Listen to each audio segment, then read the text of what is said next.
পরিষ্কার ধারণা ছিল দ্বাদশ জাতীয় সংসদ নির্বাচনের আগে বিএনপির আন্দোলন সফল হবে না বলে মন্তব্য করেছেন বিরোধী দলীয় নেতা ও জাতীয় পার্টি চেয়ারম্যান জি.এম. কাদের। তিনি বলেছেন, বাংলাদেশে কখনো আন্দোলনের মুখে কোনো সরকার পদত্যাগ করে নাই।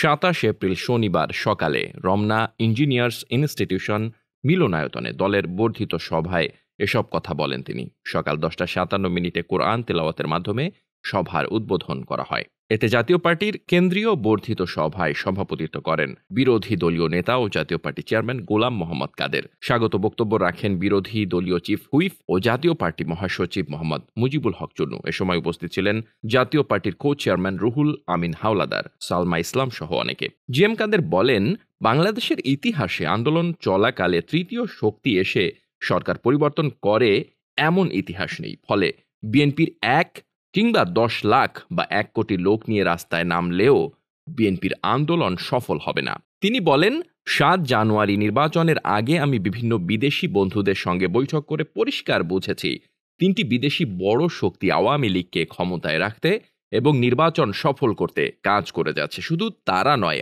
আরও বেশ কয়েকটি বিদেশি শক্তি এ আওয়ামী লীগের হয়ে কাজ করতে প্রস্তুত। দলের ভেতর নানা দিক দিয়ে দ্বিধা তৈরি হয়েছে জানিয়ে জি.এম. কাদের বলেন, আমার বক্তব্য নিয়ে জনমনে এবং নেতাকর্মীদের মধ্যে নানা দ্বিধা দ্বন্দ্ব তৈরি করা হয়েছে। এরশাদের ভাবমূর্তি ধ্বংস করার চেষ্টা করা হয়েছে। রাজনীতিতে এরশাদ ও এরশাদের পরিবারকে নির্বাসনে পাঠানোর পরিকল্পনা করা হয়েছে। নির্বাচনের আগে যখন আপনারা আমাকে দায়িত্ব দিয়েছিলেন, তখন আমি গভীরভাবে পুরো দেশের রাজনৈতিক পরিস্থিতি পর্যবেক্ষণ করেছি। তিনি বলেন, বিএনপির আন্দোলন ব্যর্থ হয়েছে, কিন্তু তারা তাদের ব্যর্থতার দোষ আমার উপর দিয়ে চলে যাচ্ছে। নিজেদের দোষ ঢাকতে আমাদের দোষ দিয়ে লাভ নেই। আওয়ামী লীগের রাজনীতি নিয়ে জি.এম. কাদের বলেন, তারা অনুগত বিরোধী দল হিসেবে আমাদের চাচ্ছিল, কিন্তু আমি তাতে রাজি হইনি। আমরা নির্বাচনে যাব কি না এটি নিয়ে দলের নেতাকর্মীদের নিয়ে যখন বসি, তখন তারা বলেন, আমরা নির্বাচনে না গেলে আমাদের দলকে টিকিয়ে রাখতে সমস্যা হবে। সামনে রাজনীতি যদি করতে চান, তাহলে গলায় মালা নিবেন না গলায় ফাঁসি নিবেন, সেটির জন্য প্রস্তুত থাকতে হবে।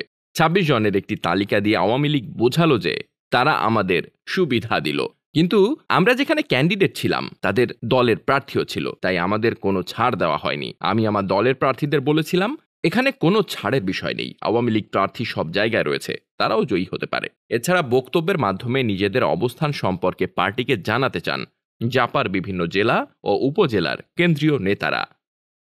Desk report, বার্তাবাজার।